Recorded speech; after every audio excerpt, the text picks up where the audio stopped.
Okay, we talked about why is Jonathan's part of the castle completely different from the rest of it. We got Charlie saying things like, well, the rest of the castle is damp and cold and dark.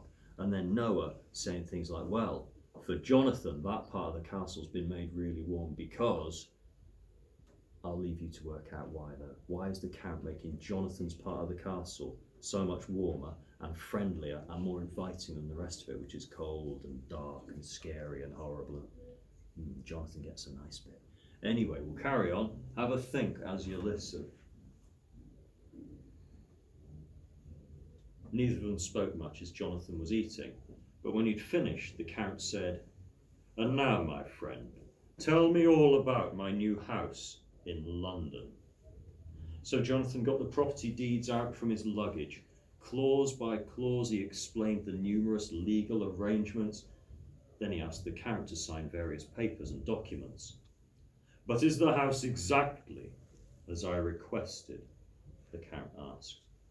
"Oh yes," said Jonathan, who had seen the place with his own eyes.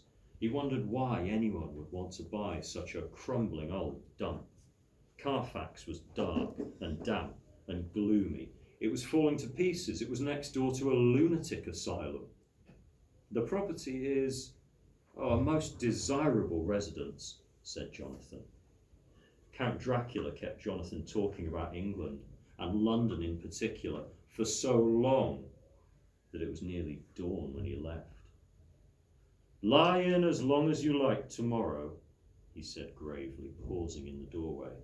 "I have important affairs to attend to until evening. Sleep well, Mr. Harker." Before going to bed, Jonathan sat down at a desk and described the day's events in his journal. It was a diary of all his Transylvanian experiences, which he was keeping for Mina. He smiled as he wrote, imagining her reading it. She would laugh her head off at how nervous he'd been earlier. While you're listening, have a think about, why is Dracula so interested in London? Why does he keep asking Jonathan about this new house that he's buying in London? So I always carry on, Cooper. He woke up so late the next day that it was already dark. He couldn't find a mirror in his bedroom, so he hung up his own shaving mirror by the window.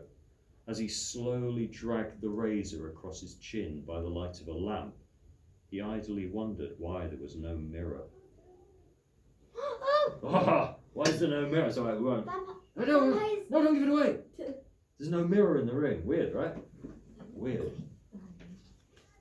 "Good day," said the Count's voice from nowhere. Jonathan jumped in surprise, cutting himself with the blade. He blurted out a gabbled greeting and then turned back to the mirror. A cold feeling suddenly swept over him. He could see his own reflection, a glistening trickle of blood running down his chin, and behind his face he could see the rest of the room. He couldn't see the Count. He turned around again, very, very slowly.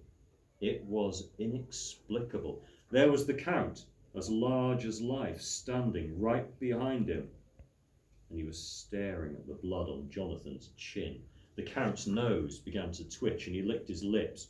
Then, as quick as lightning, his hand shot out and made a grab for Jonathan's throat. Jonathan stepped back in alarm, and the Count's hand touched the chain of the crucifix. In an instant, the old man regained control of himself. "Take care," he warned in a strange voice, breathing heavily. "Take care not to cut yourself in this place. It could be dangerous." Then he seized the mirror. "This wretched object has caused all the trouble. Away with it!" And he crushed it to smithereens in his bare hands and furiously flung it out of the window. There was a meal waiting for Jonathan in the study. He picked at it listlessly, alone and very afraid. After throwing the mirror away, the Count had left without a word of explanation. Jonathan wrote about the incident in his journal. Then, as the Count didn't seem to be around, he decided to explore the castle. Taking a lamp with him, he set off.